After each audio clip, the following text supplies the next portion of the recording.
అందరికీ నమస్తే. Welcome to అమ్మ దీవెన ఛానల్. ముందుగా మీకు మీ కుటుంబ సభ్యులకు దేవీ నవరాత్రుల శుభాకాంక్షలు. దేవీ నవరాత్రుల్లో భాగంగా ఈరోజు ఆరవ రోజు అమ్మవారు మహాలక్ష్మీదేవిలా మనకు దర్శనమిస్తారు.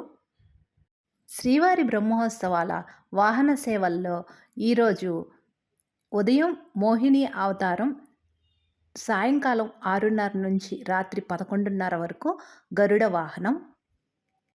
దేవీ నవరాత్రుల్లో ఇలా పీఠం సిద్ధం చేసుకొని చక్కగా 9 రోజులు చేసుకునే వాళ్ళు 9 రోజులు చేసుకోవచ్చండి.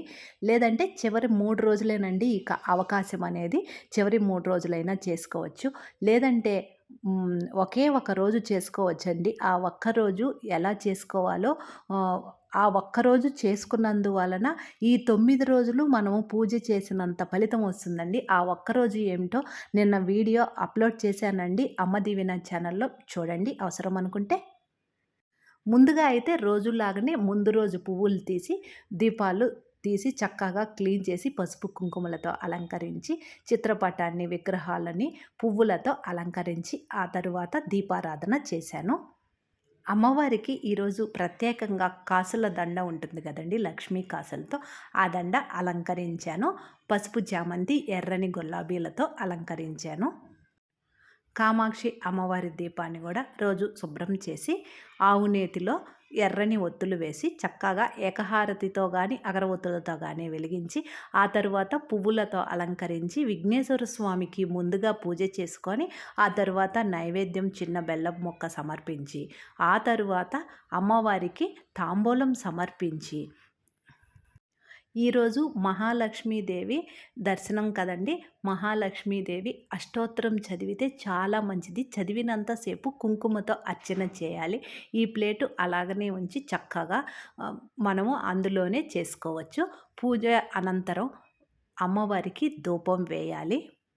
మనము ఈ 9 రోజులు కుంకుమతో పూజ చేస్తున్నాం కదండి. ఆ కుంకుమను ఏమి చేయాలో నెక్స్ట్ వీడియోలో అప్లోడ్ చేస్తాను, చూడండి అవసరం అనుకుంటే. మరొకసారి ధూపం వేసి రోజులాగానే అమ్మకి వడపప్పు, పానకం, ఈరోజైతే నేను ప్రత్యేకంగా అటుకులతో పాయసం తయారు చేసి అమ్మవారికి సమర్పిస్తున్నాను. అంటే మన చేతులతో తయారు చేసింది ఏదైనా నైవేద్యాన్ని సమర్పించవచ్చు. చివర్లో మీ దగ్గర ఉంటే కొబ్బరికాయ కొట్టుకోవచ్చు. లేదంటే గడ్డ కర్పూరము, హారతి కర్పూరంతో హారతి ఇస్తే సరిపోతుందండి. అంతేనండి. రోజు మనము చేసుకునే పూజలాగానే ఈ పూజను కూడా చేసుకోవచ్చు. ఎర్రని అక్షంతలు అమ్మ పాదాల దగ్గర ఉంచి ఒక్క నమస్కారం చేసుకుంటే అమ్మవారి దీవెన మన కుటుంబ సభ్యుల మీద, మన మీద ఎల్లవేళలా ఉంటుంది. ఇదంతా పూజ 20 నిమిషాలలో చక్కగా చేసుకోవచ్చండి. ఇలా ప్రత్యేకంగా మనము పీఠం సిద్ధం చేసుకున్నప్పుడు ఆ ఇల్లు ఎప్పుడు శుచిగా ఉండాలి. మాంసాహారాన్ని స్వీకరించకూడదు. బ్రహ్మచర్యం పాటించాలి. మరియు ఎప్పుడు గోల అరుపులు లేకుండా ప్రశాంతంగా ఉండాలి. 2 పూటల దీపారాధన అనేది చేసుకోవాలి.